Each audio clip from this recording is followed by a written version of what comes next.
Rasmus fra Ringenes kørte en tur i sin enspændervogn.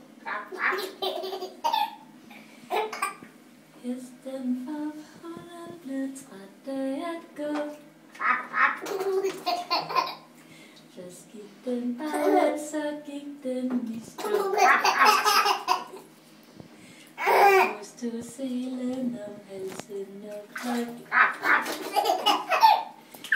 Hesten sad bagved i vognen og røg.